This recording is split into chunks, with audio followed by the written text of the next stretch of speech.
Good morning, children. Today we are going to study Chapter 6, Weathering the Storm in Ersama.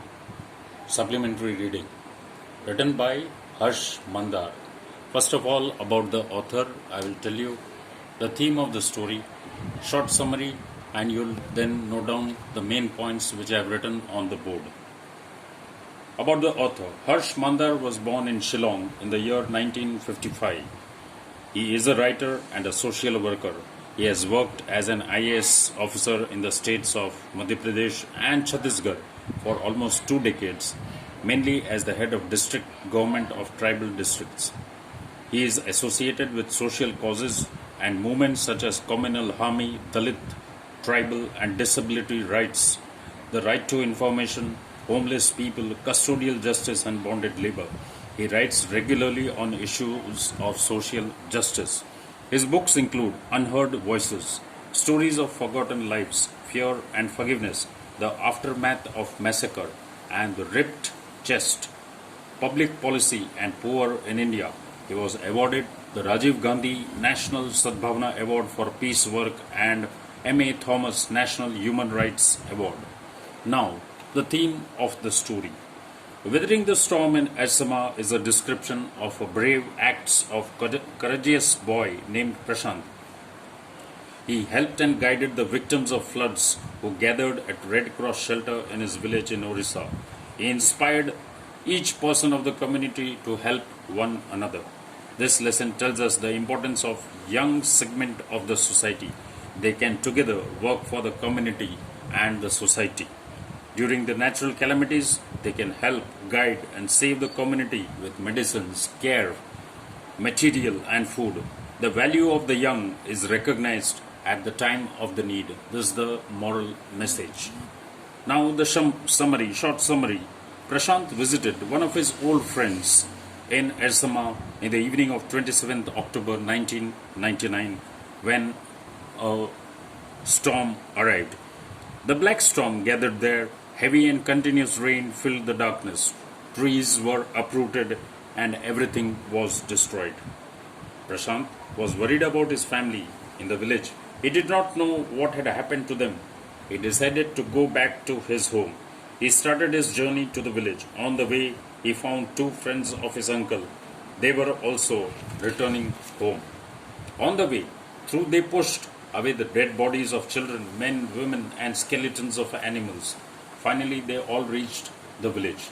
Prashant's heart froze up to see water everywhere.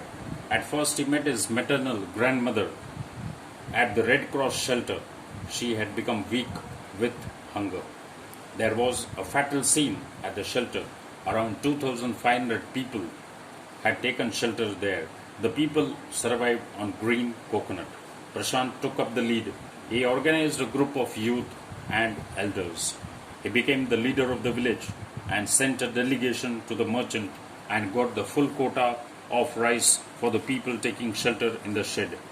Then he organized a team of volunteers to clean the shelter.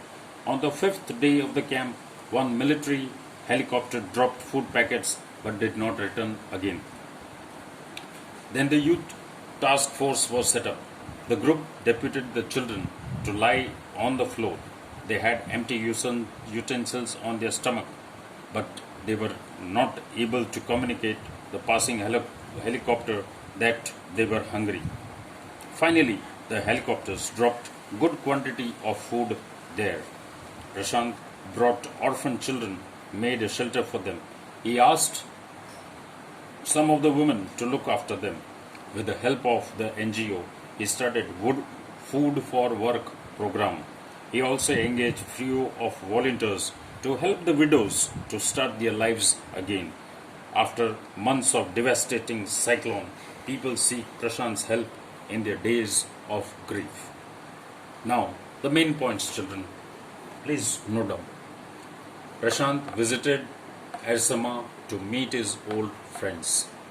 There was a great storm on October 27, 1999 evening. The storm was destructive. It had destroyed entire village which was washed away. Prashant went back to his village. he first met his maternal grandmother, but at, but at the Red Cross shelter. Prashant undertook leadership and appointed group of volunteers to clean the shelter and get full quota of rice. On the fifth day, a passing helicopter dropped some packets and never returned. 7.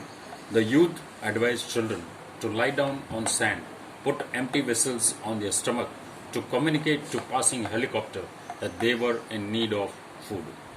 Prashant became a savior of children and women, that is, the widows and orphans.